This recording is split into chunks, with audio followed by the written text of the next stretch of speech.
The PlayStation 4 is arguably one of the best consoles to ever grace the planet.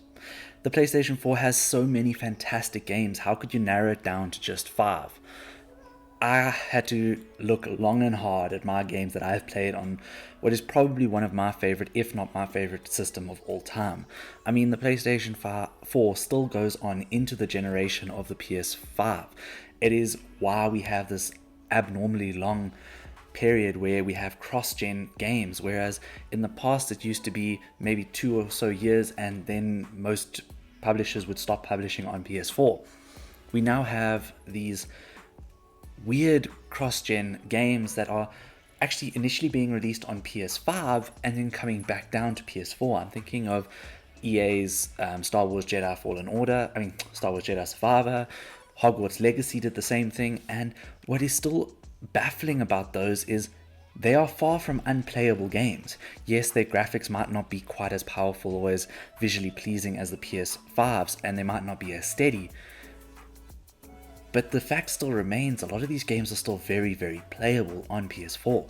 Games that I have played that are cross-gen are Horizon Forbidden West, fantastic game, still very playable on PS4, even at 30 frames per second, and even when the PS4 sounds like a jet engine trying to take off. I've also done Gran Turismo 7 because I was very curious about that, how that would run, and it still runs really well. Obviously 30 FPS, but I can make do with that. It was not as much of a problem as I initially thought. Don't get me wrong, I do struggle to play 30 FPS games nowadays, but when you take into consideration how long the PS4 has been around, it's been over a decade and it's still getting new releases, it is quite shocking and quite surprising that a system can still have such a long lifestyle and such a long and prosperous generation cycle. It is an incredible system. So how did I narrow mine down to just 5 games that I think are the absolute best on the PlayStation 4? Well, first of all, I had to think about this very carefully. I didn't want the cross-gen games. Obviously, Horizon Forbidden West, Gran Turismo 7, fantastic games. God of War Ragnarok, fantastic games. But I wanted this list to be more games that made themselves at home on the PS4, that made their name on the PS4, if you want to put it like that. Some of these games are titles that made their name somewhere else, but then their release was on PS4. One game that won't be on here is Ghost of Tsushima or Death Stranding. I haven't played Death Stranding, but Ghost of Tsushima is not on here because I actually originally played it on the PS5, so I didn't exactly want to put it on this list. However, I am digressing. Let's get started with number 5.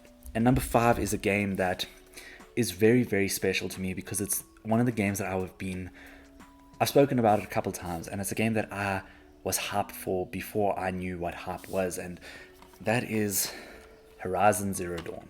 Now, I don't know why this game gets so much hate, or why the franchise gets so much hate, but Zero Dawn was a game that I was so excited for, and I'm so happy that I finally got to play it, because when it came out, I remember the next day I had to go on a sports trip, and I only had like 2 or so hours to play a little bit of Horizon Zero Dawn, and that little bit was more than enough for me to be absolutely engrossed in what is a fantastic world. And I know we now have the remaster coming up at the end of the month, and I can't wait to hop back into that. I will definitely be doing the 180 Rand or $10 upgrade so that I can play it on the PS5 again. Obviously, I've played the Zero Dawn on the PS5 and it runs fantastic with its boosted frame rates on the PlayStation 5, but I'm keen to play the remaster. I want to see those new dialogues and the new animations and stuff like that.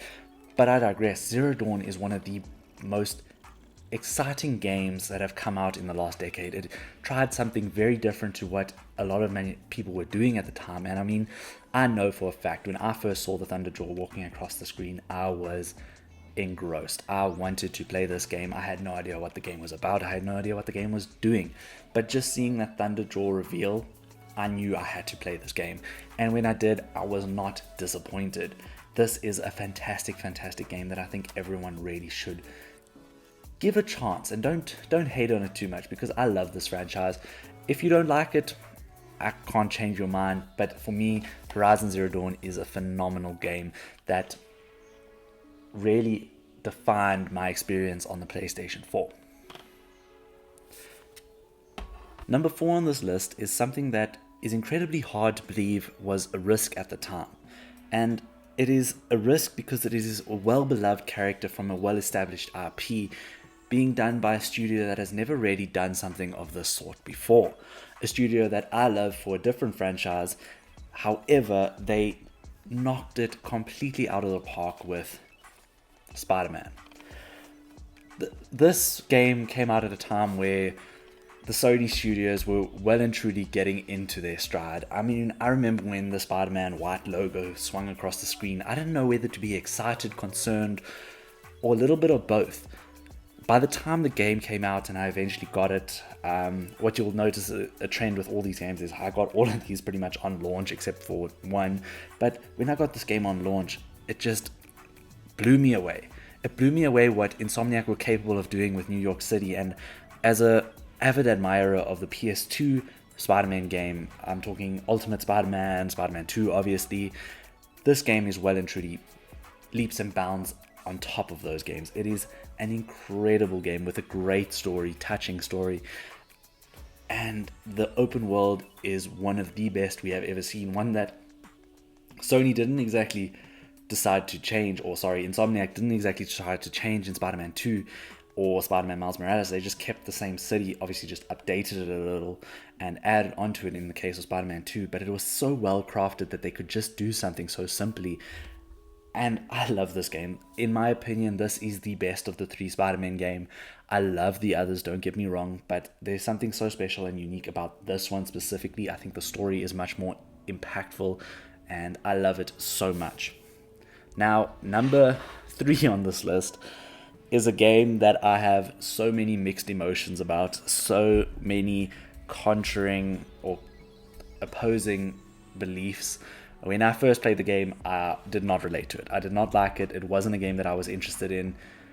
I finished it straight away at launch because it's a game that I loved the first one of, but the second one confused me a lot. And then I think at the beginning of this year, I replayed it to get the platinum, and I actually fell in love with it more so, and that is The Last of Us Part 2.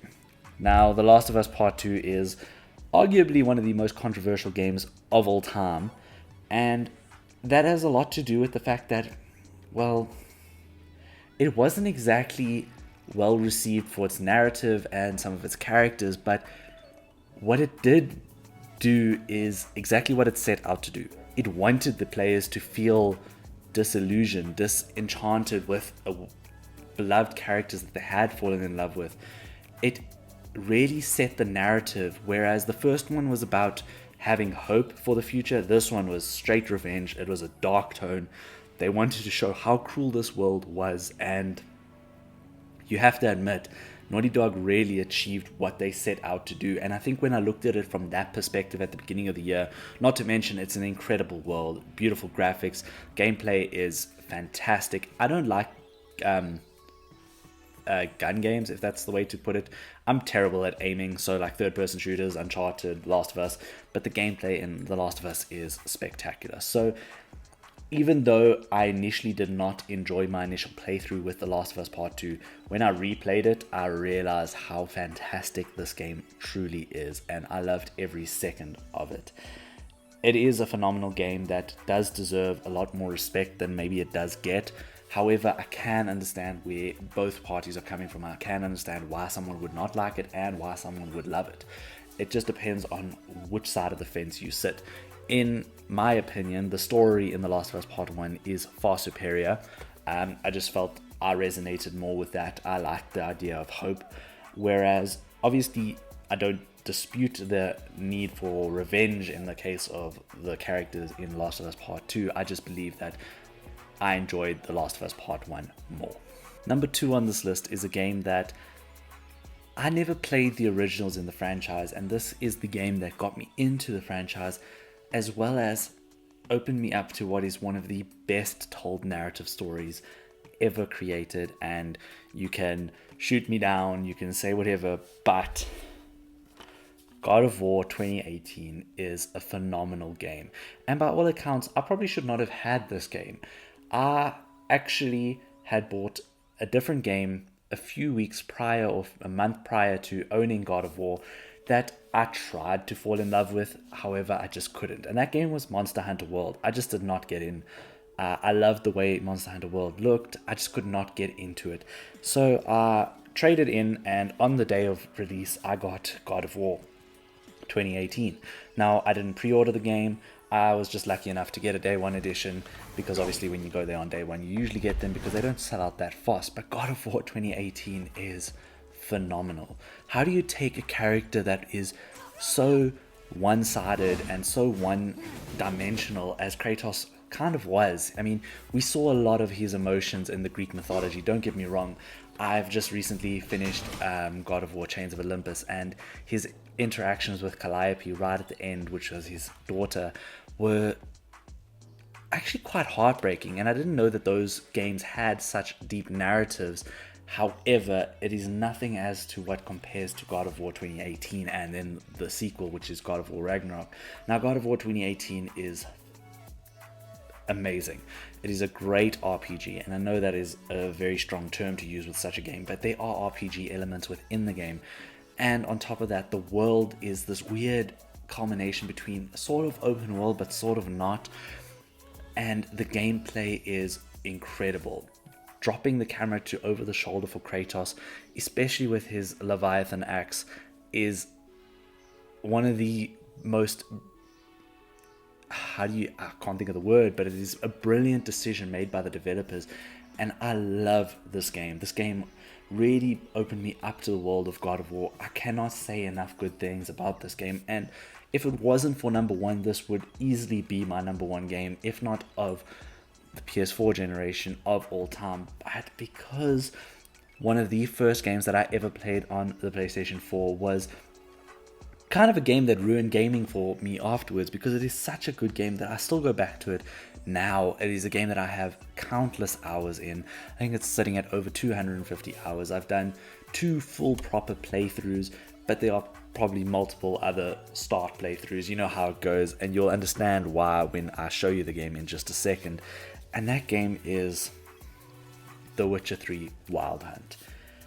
Wow. What can you say about this game that hasn't been said already? The Witcher 3 Wild Hunt not only is one of the best, and in my opinion, the best open world game of all time. This is my favorite game of all time. There hasn't been a game that has come...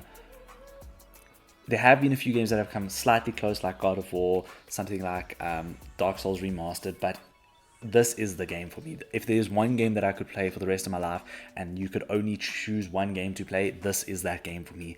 I love The Witcher 3 Wild Hunt, and it is not just the base game, it is the expansions that go upon the base game that just make it out of this world. Blood and Wine is basically a game by itself, and by all accounts, CD Projekt Red could have just been like, oh, here's The Witcher 4, and everyone would have been happy, because Blood and Wine is that good and that big. Obviously, it's nowhere near as big as the base game, but that just proves how fantastic the expansions are, and that's not including how amazing the story is in the base Witcher 3.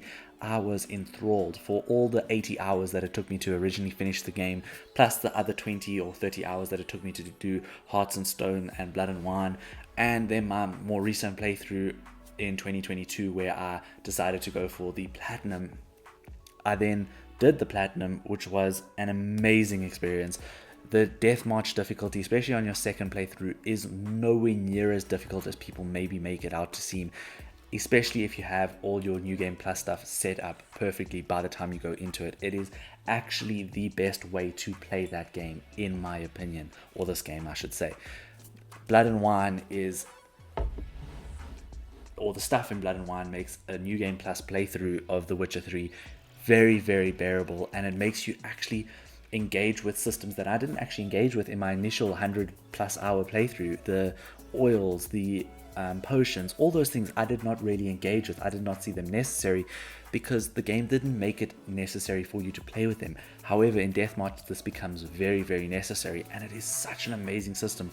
The impacts that they have on your combat are incredible. It is one of... no, scratch that. It is the best game I have ever played, and I cannot recommend it enough. Some people may say that the combat hasn't aged too well, or that the combat was never there in the beginning, and each to their own. Every game is different. Every game's combat system is different. You're not going to get the same combat in God of War as you are in Spider-Man. It's just the way it is. And that doesn't bother me nearly as much as it does some people. I just love The Witcher 3.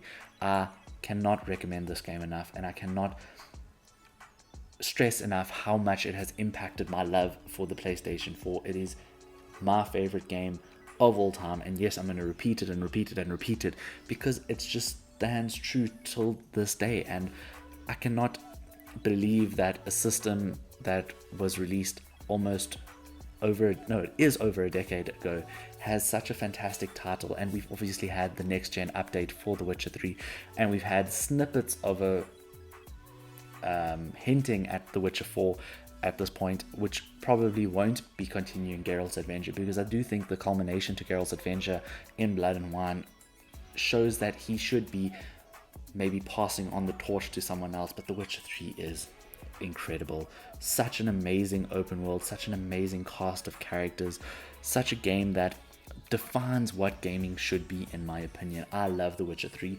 and I could honestly just carry on rambling on about The Witcher 3 as how it is such a fantastic game, but let me rather stop where I am and hear from you guys in the comments. What are your 5 favorite PS4 games? What is the PS4 game that makes the PS4 stand out to you as one of the best systems ever? But yeah, I'd love to hear those in the comments. Make sure you stay tuned, like and subscribe, and I will see you on Friday. I apologize for not having a Top 5 Tuesday last week. It was just way too busy. There was no ways I was going to get one out. I probably won't get one out next week if I don't pre-record it sometime soon. However, we will try to make these fairly regularly, at least have 2 Top 5 Tuesdays a month. Other than that, I will see you Friday, and I can't wait to check you there. Cheers.